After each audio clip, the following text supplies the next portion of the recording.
guys! Welcome to my channel. So, papasin nyo ba? Wala tayong full bangs ngayon. Hindi natin ginamit yung full bangs ni Ate Tina. Kasi, medyo awkward. Mahilig kasi ako mag-side ng bangs. So, hindi kasi pwedeng galawin yun. Kaya hindi ko na siya muna sinuot. So, yun na nga. Ang gagawin natin ngayon sa vlog na to is unboxing.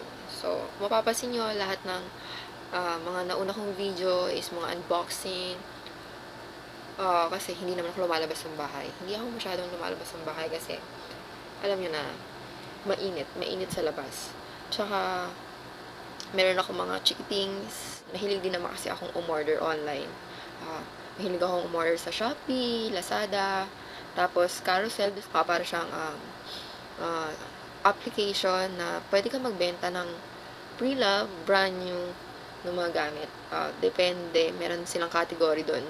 Kung naghahanap ka na pang baby, shoes, bags, makeup, halos lahat makikita mo sa Carousell.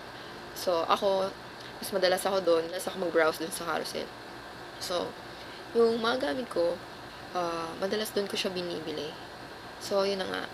Ang gagawin natin ngayon is, mag-unbox naman tayo ng binili ko sa Carousell. Ano nga ba ang binili ko sa Carousell?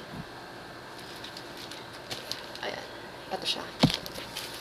Sapatos.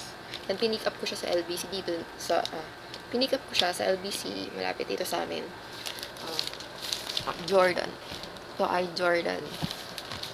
Yan. Titignan natin kung ano yung condition.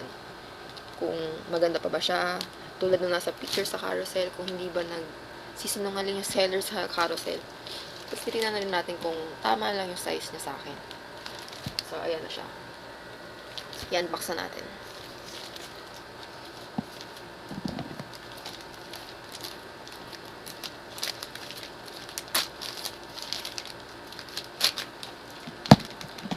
Bukas natin siya, syempre.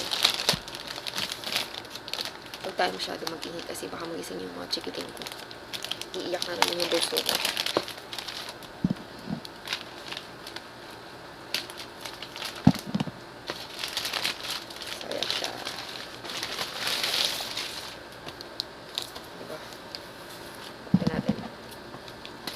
Excited na ako.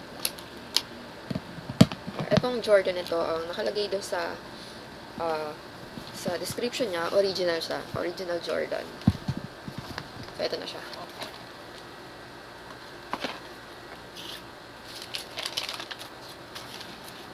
Tada! Oh, maganda pa yung condition niya.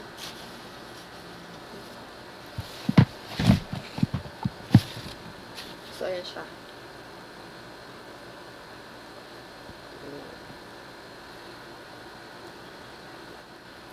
Ayan.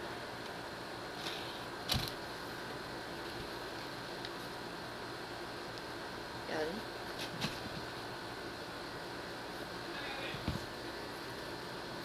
O, diba?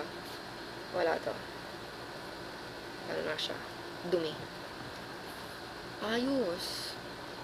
Kailangan lang siya talaga ng linis. Kasi sabi ni seller, ano siya eh, once or twice niya lang siya nasuot, tapos natambak na siya. Okay na okay pa siya, no? Patingin nyo. Ito yung isa.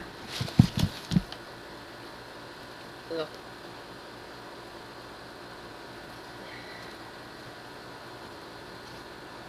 Walang damage. Diba? Ilalim na.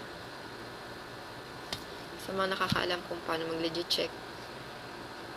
Yan. May tiwala naman ako sa seller na orig to. Tsaka hindi naman ako nagbayad ng mahal. Kasi nagbebenta na talaga siya ng mga gamit. Kasi masyado na rin siya maraming shoes. So, tas mura pa to dahil pambatang size siya. Ang size nito ay sa box. Yan. Diba? Pang bata. Kaya mura siya. Mura ko siya nabili. Ito talaga yung dream shoes ko eh. Gustong gusto ko siyang bilhin. Kaso syempre, yung brand new nito, mahal. Masyadong mahal. Hindi kaya i-afford ng makananay na bulsa ko. So, ito. Actually, marami pa akong shoes eh. Bale, ako, ang gawain ko is mag-buy and sell. Buy and sell ako ng shoes. So, bumibili rin ako ng shoes, tapos, ibebenta ko. Ganun ang ginagawa ko.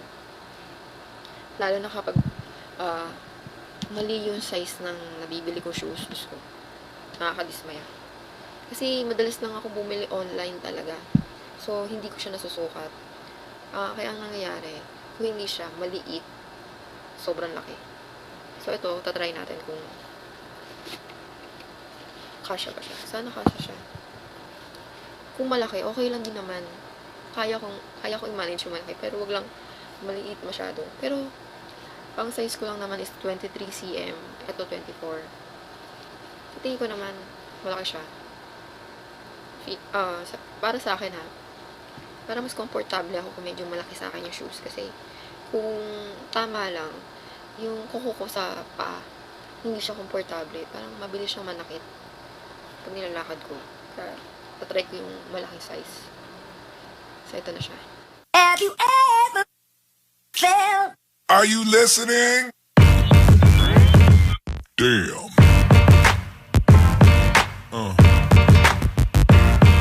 Yeah. Yeah. Yeah. So, ayun na nga yung shoes na binili natin. So, ito na yung nabili natin sa Carousell.